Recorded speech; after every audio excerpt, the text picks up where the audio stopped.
Hey guys, welcome back to the shop. My name is Adam, and this is going to be Saturday night special episode 102. And we've got some more cool, interesting machine work for you this week. I've got some pump work that I did this week that we're going to share with you on video here. And we've also got some more viewer appreciation mail that's come in. We had a few boxes come in after the last batch that I showed, which I had opened up right at Christmas time, and then we had a couple more come in after that. So we've got a couple cool, really nice gifts down here that I want to share with you on video. Just some more generous people out there that's sending some things in here to the shop. So we'll get to those. And yeah, the machine work, I had a pump job. This is at my other job there. We had a pump job, and I had some machining to do on it, and I thought you guys might like to see this. We got to use the American pacemaker and do some indicating and some facing and working with some stainless. So we're going to throw that in there for you to enjoy, and hopefully you'll like that, okay? I've got one more thing that I'm going to share with you on this episode too. I've got a really interesting email from one of my viewers, and they come across around the Christmas time, and he shared a very cool picture with me, and had a really good story behind it, and I want to talk about that email and share it with you guys, okay? I think you'll like it. And while I'm on the subject of emails and messages, I wanted to kind of mention this. It's been a little while since I've said something about this issue right here, is that sometimes I fall behind on replying to comments, emails, personal messages, and social media. Social media, I have Facebook, Instagram.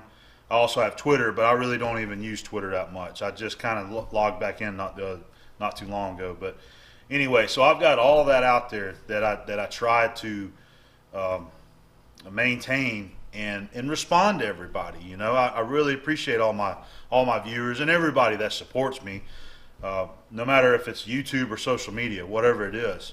But I do get a lot of messages, and it's almost impossible for me to keep up with all of them. Okay, so I get a lot of emails from guys, and I try my best to respond to everybody, but I always end up missing some guys. You know, I'll look through my email and I'll see where I might have read a couple emails throughout the day, like on my breaks. I'll read an email, but I don't have time to sit down and respond, and I will fall behind and forget to go back there and message these guys, and I feel really bad about that. But I was just going through my messages the other day on YouTube, and I noticed one of the folders there, I think it says possible spam, and I don't always look at that.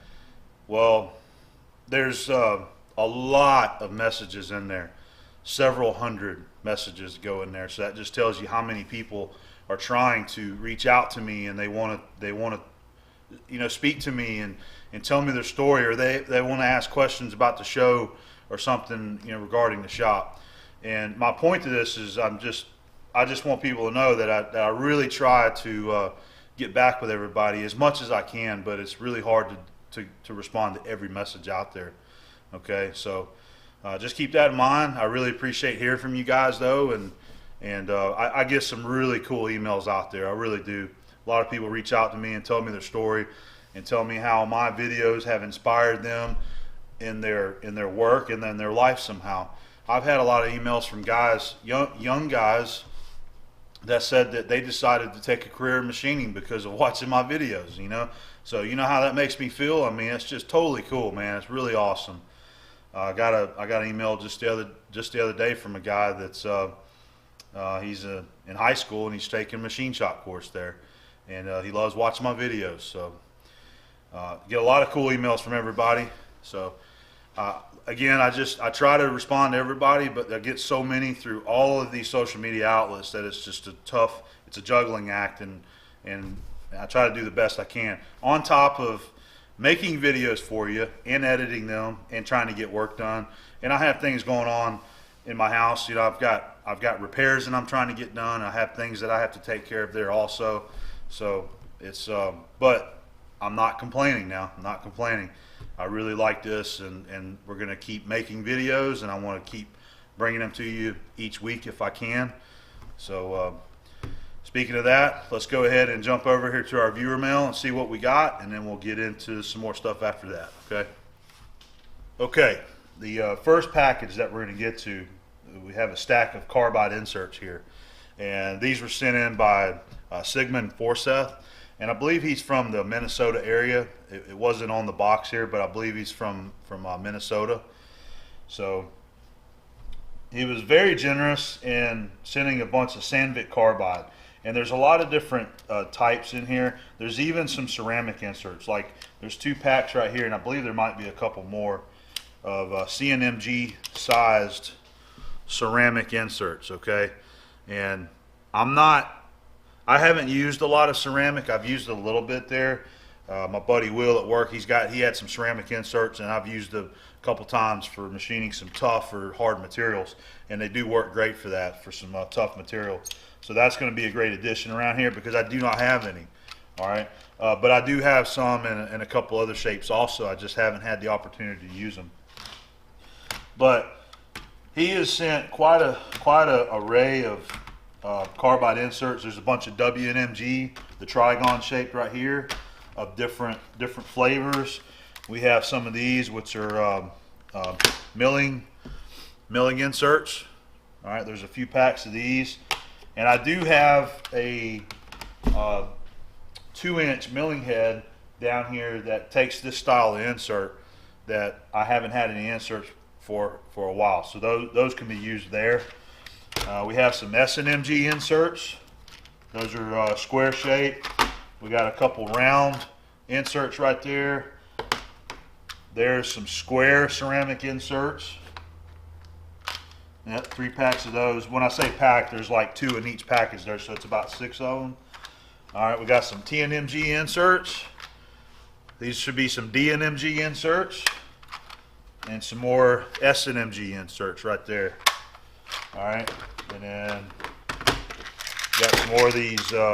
These are some more of those milling inserts, the square milling type inserts that have the relief built into them. The whole pack of them there. These are Stelram, whole brand new pack, and then these right here. This is another pack, MPFW inserts right there. So that's the very generous lot of carbide that Sigmund had sent to me. Again, through email. You know, he got in touch with me and didn't tell me what he was sending. He just said, hey, I got a few carbide inserts I'd like to send you. So this is what he sent, and I thank you very much. A lot of these can be used around here in this shop, so I really appreciate it, Sigmund. All right, so our next gift is a very cool hat that was given to me by Paul Jacobs. He's out of Naples, New York, and what he decided to do was make me my very own Kearney and Trecker hat. And I gotta say, it's a very nice hat. I've been wearing it all week, actually. Been wearing it to work, and I really like it. It's a good quality hat made by Port Authority, and the embroidery there is really cool. So really like it there, Paul. I appreciate that. I'll tell you what he said in his note right here. Let's see. I thought you might like something to go with that beautiful new horizontal mill of yours. I wanted to have some Kearney and Trecker hats made with their old logo, but I could not find a sample on the web that was not a copy of a copy and full of noise, as he says. So I recreated it in a drafting program to the best of my ability. I don't have a K&T mill, but I do have an old Walker Turner bandsaw that I rescued from the scrap heap and restored. It's missing a number plate, but it sure looks like one built during the era when Walker Turner was part of K&T. Anyway, that's my story, and I'm sticking to it. It's okay if you use my name and city on the channel if you wish, which I did. So, all right, enjoy the cap. Merry Christmas, Paul Jacobs. So, Paul, I like the hat. I really appreciate it, man. I've worn it around town a little bit, and I've worn it down to work, so I really like it. And I have actually been wanting to try to find a source to have some hats made with my logo on there, the A-Bomb 79 logo. But that's proven to be kind of a challenge. So if anybody out there has any ideas on that, maybe for some more swag, you know, for hats, let me know. I appreciate it. And Paul, I really appreciate the hat again. Okay, man, that's very cool. Alrighty, we got a very generous box that came all the way from Bonn, Germany. And this is from my friend Philip, who has actually been here on the show and in my shop. Philip, a few months back, was traveling the country here from San Francisco to Miami, and on the way he stopped by and visited me one evening. So I'll have to go back and see which video that was, but he was in a past SNS, and that was a fun time me and him had out here in the shop that night. But anyway, whenever he was here, he sent me a package last year, and whenever he did, he sent me some Ritter Sport chocolate from Germany. And I told him, I was like, man, you need to send some more of that chocolate because that stuff was good. So he hooked me up this time, and he really did send some chocolate. But he added a few extras in here with it and that he thought would be pretty cool, so he sent them along with it, all right? So he wrote a nice long note right here, and he even explained the different flavors of the chocolate on another note right here, because everything's in German, and I don't speak or read German, even though Google is my friend. But anyway, it's always nice to have a handwritten note here. So we'll just go ahead and start with that. Let's see. He's got a whole giant bag of Ritter Sport chocolate, man. Look at that. It's like a sample bag that's got all those different flavors of chocolate. There's a bunch of them in there. And I gotta say, this stuff is good. If you've never had Ritter Sport, you're missing out. So another interesting candy that he sent was these gummy bears, as we call it over here in the USA. And this particular brand, or actually gummy bears, from how I remember being told and in his letter, was invented in his hometown of Bonn, Germany, okay? So, and that's where they still make these things, and he mentions that in his letter. Haribo gummy bears, which were invented and still today produced in my hometown of Bonn, all right? So, golden bears, as they call them. And he's also got another one in here. These are some gummies also, and they're tools. So you got some pliers and some saws and some iron working tools right there. So got a bunch of gummies there to enjoy, and lots of chocolate. So I'm gonna have to be very careful about this, because you can tell by looking at me I don't need any more chocolate as it is. But this is great, Philip. I really appreciate it, man. I'm looking forward to sharing some of this with some friends, you know, and it's just nice to have, and it's something that you don't find here in the States. So a lot of really nice chocolate right there, and that is a really cool gift.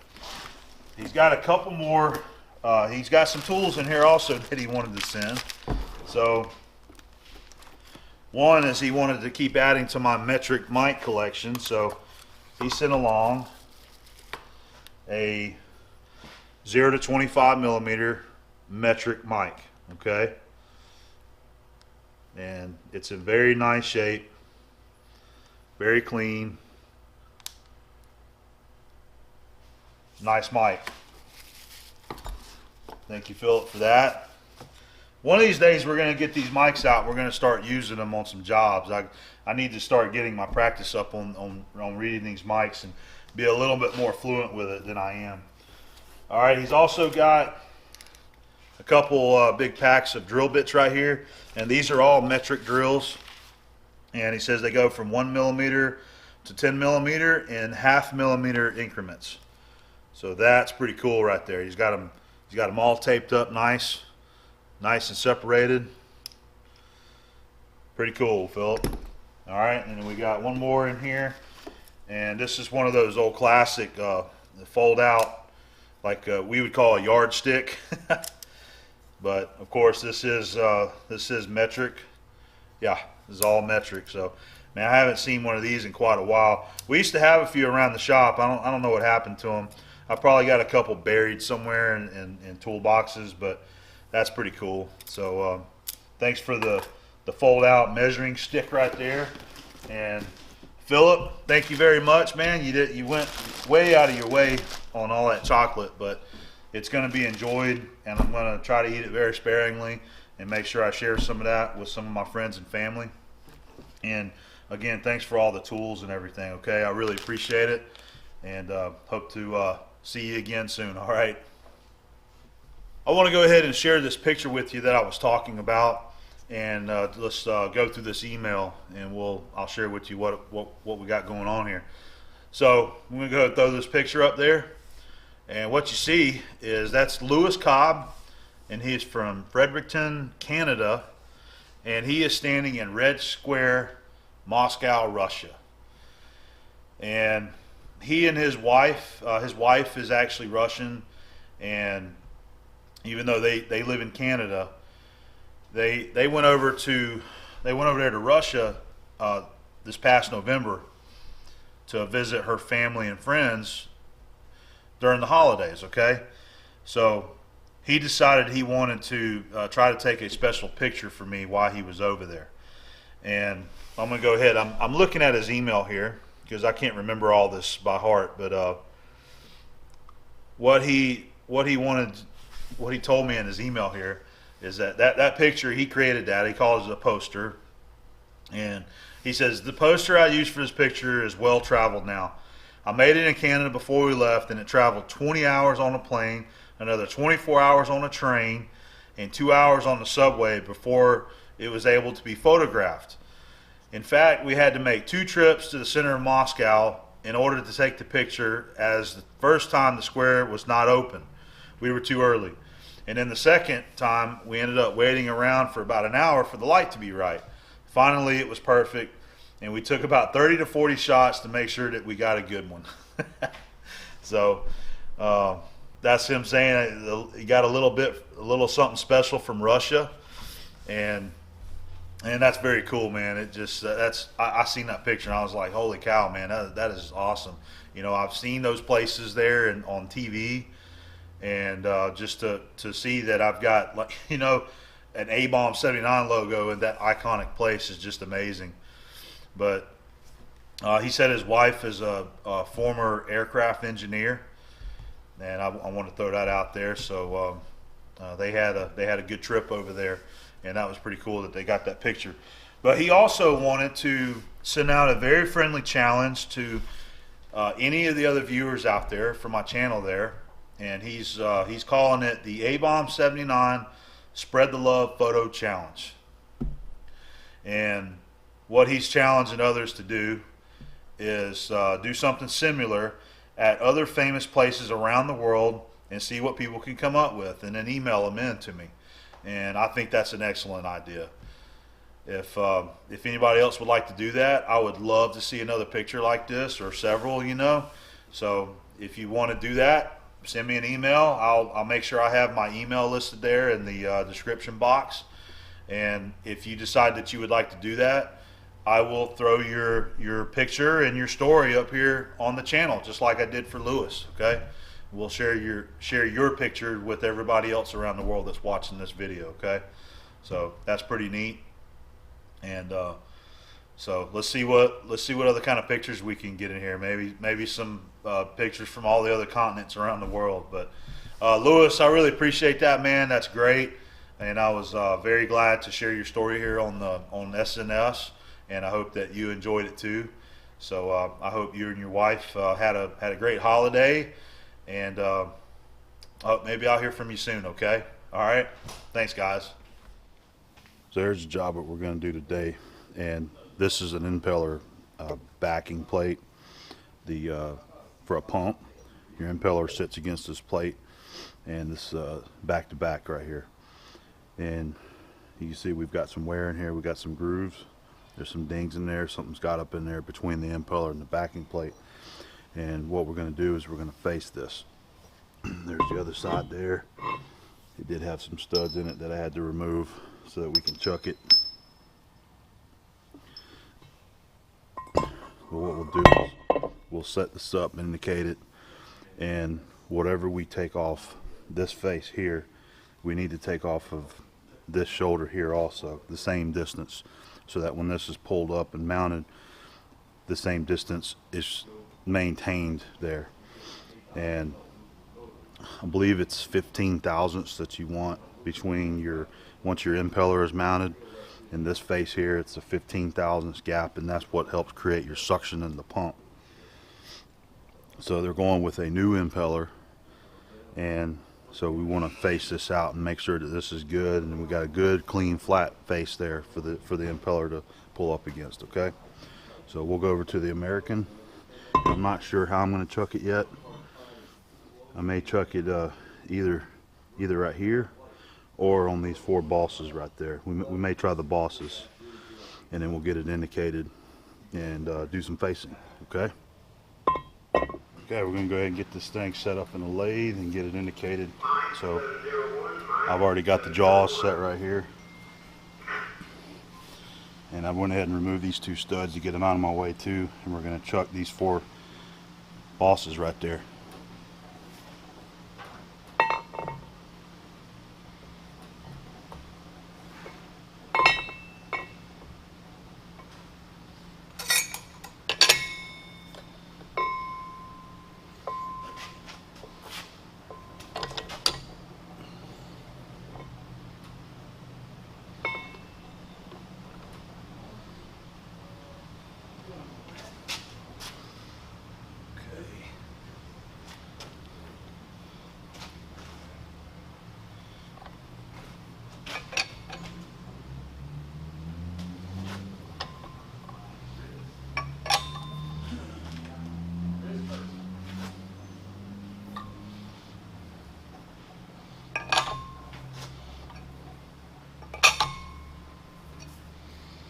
Alright, that'll work for now. We'll start bumping her in. Alright, we'll go ahead and start getting this thing bumped in. I thought I'd show you one of my favorite hammers I use here at work. I've been wanting to buy me one of these for the house. These are the SPI hammers. I believe they're German made maybe. And they take the press-on nylon tips. This is one that I had just replaced here just now, because the center hole starts getting loose and it wants to move around. You just take a new one and you press it on there. I got to get them to order some more of these though. So anyway, go ahead and get the face bumped in using our Noga and stir it.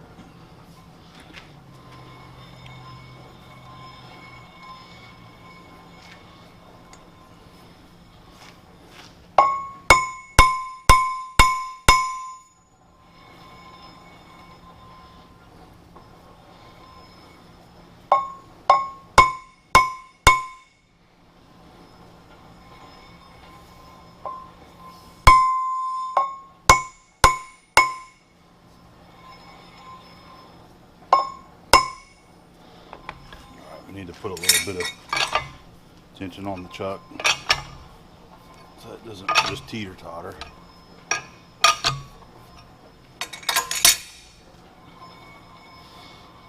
And we're going to try to do we'll work 180, because there'll probably be some dips and high and low spots in there.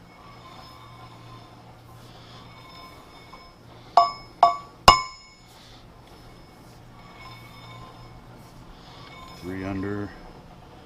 It's right at 3 under. That's pretty close. Let's go to this one. That's 2 under. Alright, 4 under. So we're a little high here. 3. Okay, that's pretty close, but we need to get it indicated on the OD now.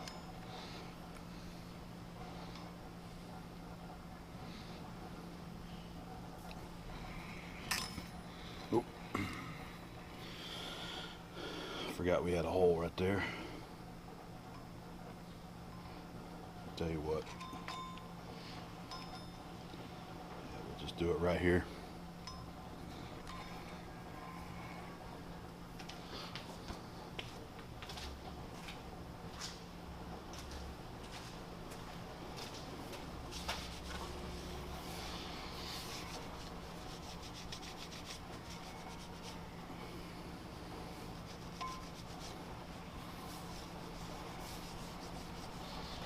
Rid of the crud.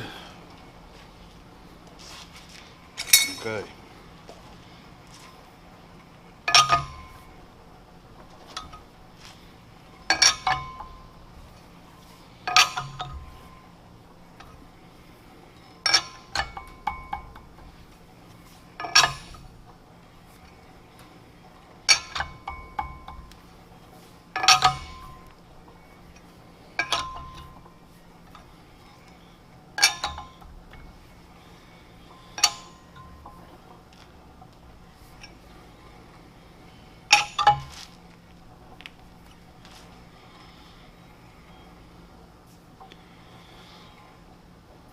Not bad.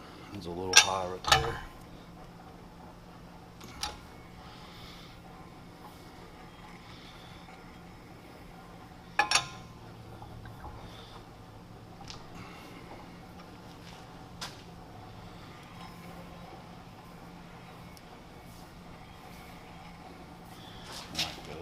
A little high here.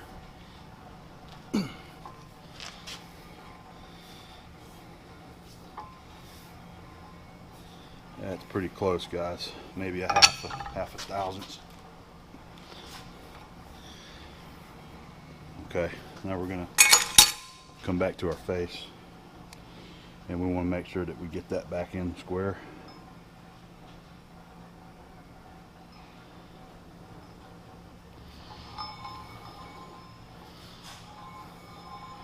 And see, we moved it a little bit.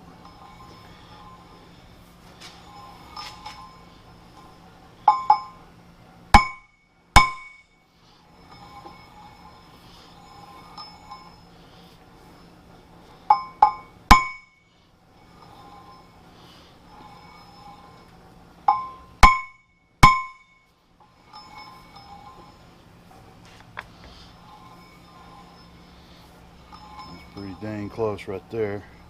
All right, go back to this one. We're 10 and 13.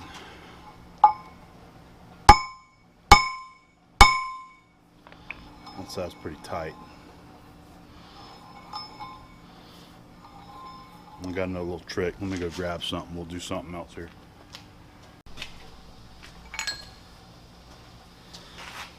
Wedge. I'm gonna get my brass hammer. Alright, so that's high. That one's a little bit low. So what we can do, come in here just like this.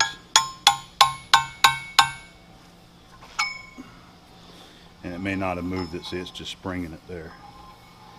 So we'll come back and do it again.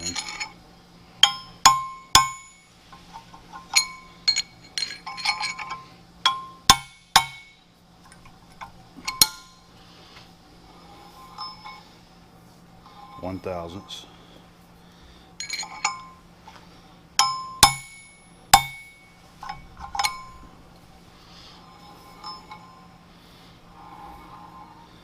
Still at that 1, 2. Oh, there we go. All right. Oh, 1, 2, 1. Come on, man.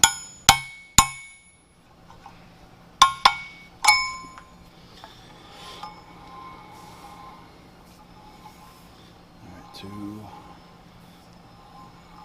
Say we're about a half a thousandths there. Let's go to this side. We're half a thousandths there. Okay.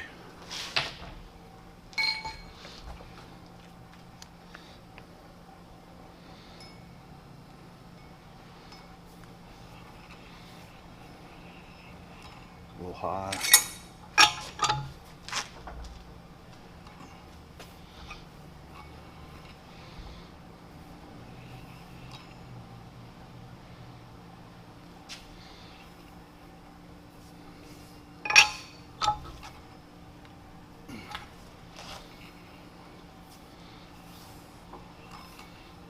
Okay, there we go. All right, I'm going to check this one more time here. I want to make sure that this is good and flat. Square.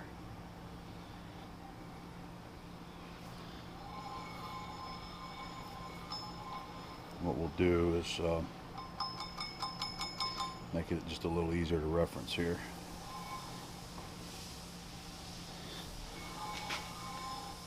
Okay. That's a half a thousandths. That's 2 under. All right, we got to move it. There's a high, 2, and 4.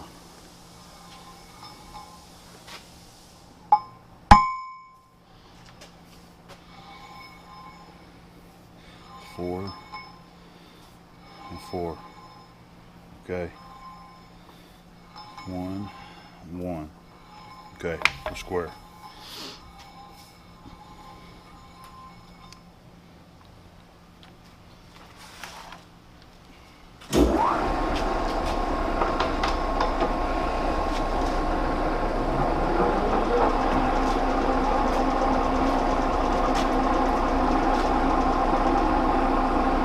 I think that'll work.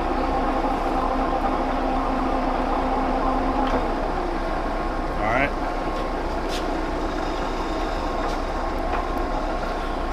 So let me round up a tool bit.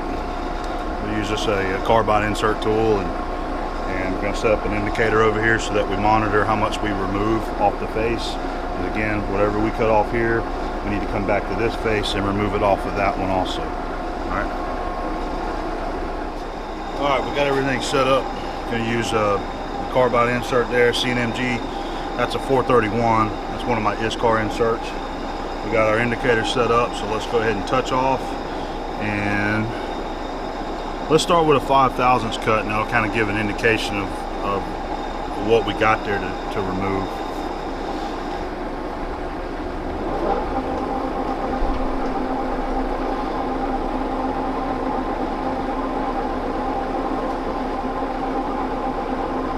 Use the compound to come in here and touch this. Okay.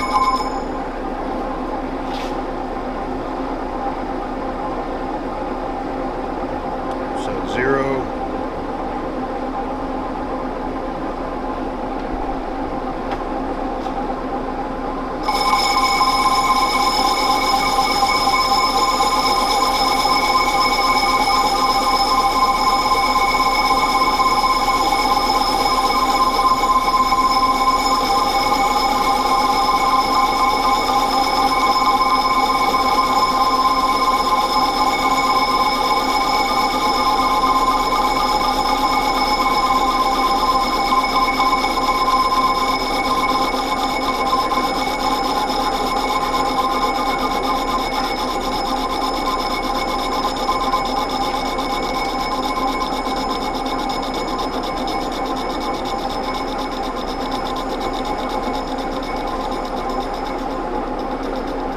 Now you can clearly see the wear up inside there.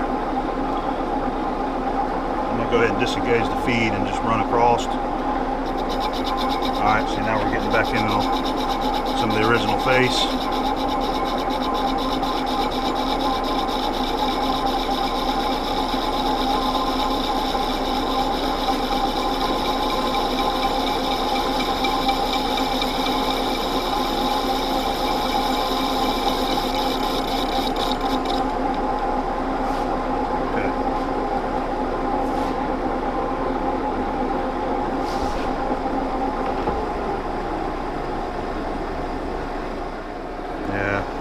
Got a lot of wear right here in the middle, especially where it was rubbing. So that was 5/1000ths. So let's go ahead and take another 5. See what she does.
get loogy on this pass.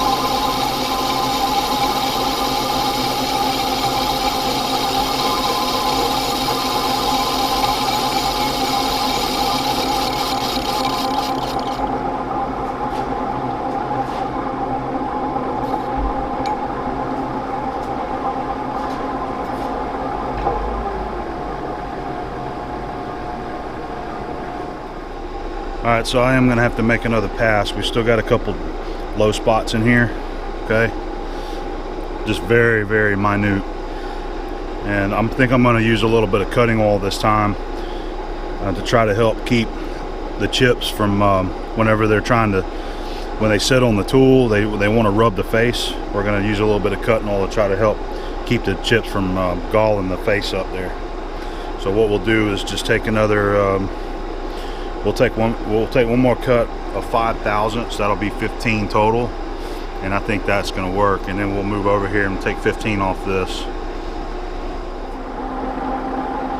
All right, I got the fan on. A little bit of ventilation.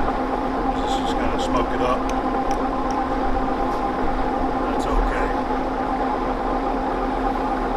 It's just for a little bit of lubrication.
I think we hit it that time.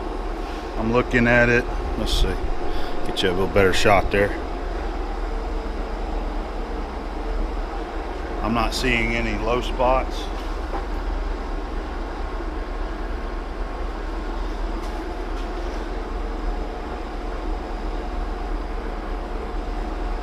No, I think we're good to go there, man. It's got a nice smooth finish on it, nice and shiny. Okay. So we'll go ahead and reset, and we'll come up here to this face, and we'll face 15 off of this shoulder here also. All right, we're gonna go ahead and get started on this. First thing I'm gonna do is touch off on this diameter and set me a 0 on the cross slide, so I'll know where to come into.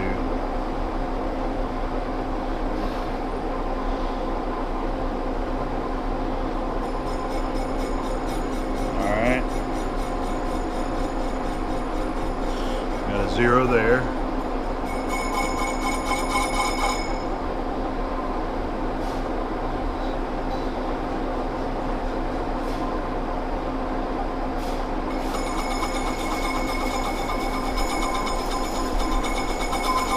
That's our touch off.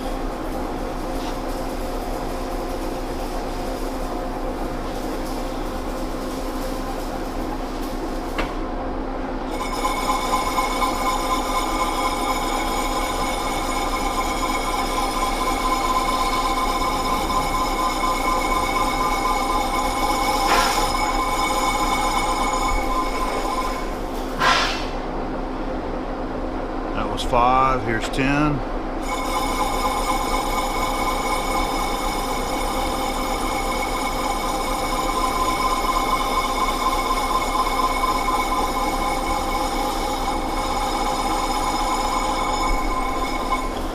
This will be our final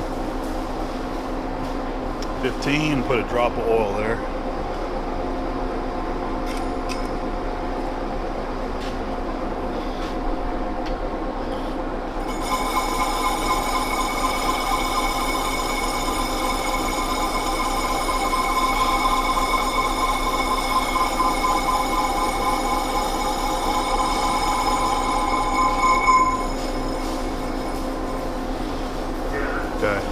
And what I was doing was coming up and watching my cross slide, and I would disengage it and manually feed it into 0.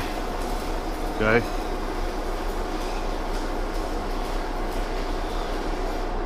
That looks good right there.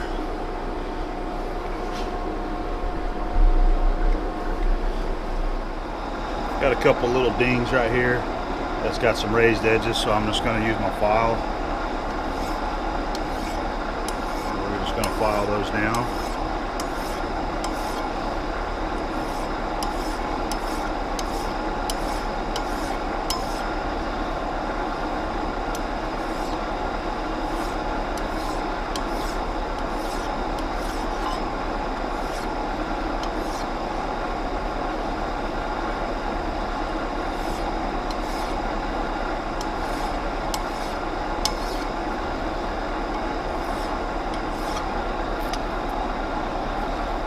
Still just a touch.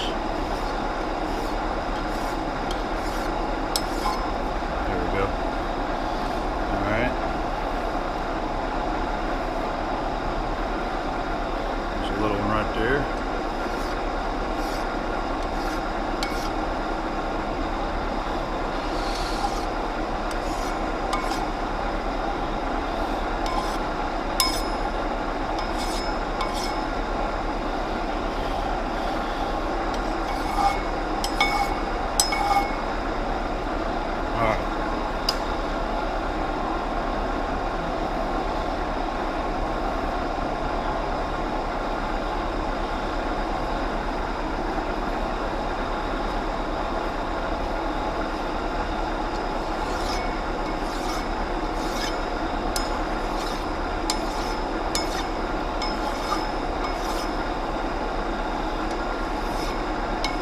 This feels like where maybe it was being kind of pried on to remove it from the housing. Just some sharp edges right there that I'm just getting rid of with a file.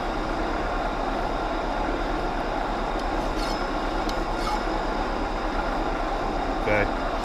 All right. Now, last thing I want to do is I'm just going to use this gray Scotch-Brite, and I just want to give it just a nice little buff to remove any fuzz that stuck to it, and then make it look good too.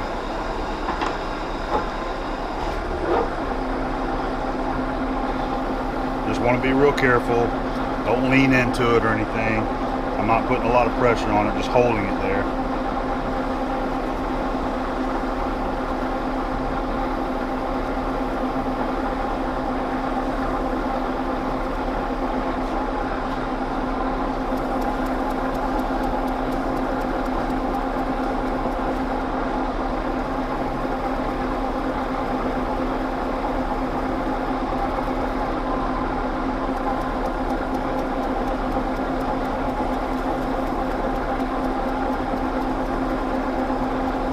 Okay, I think that'll do it right there.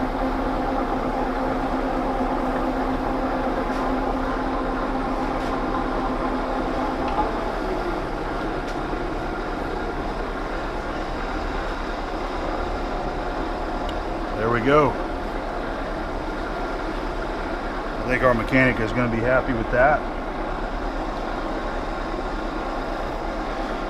And we'll go deliver it to him.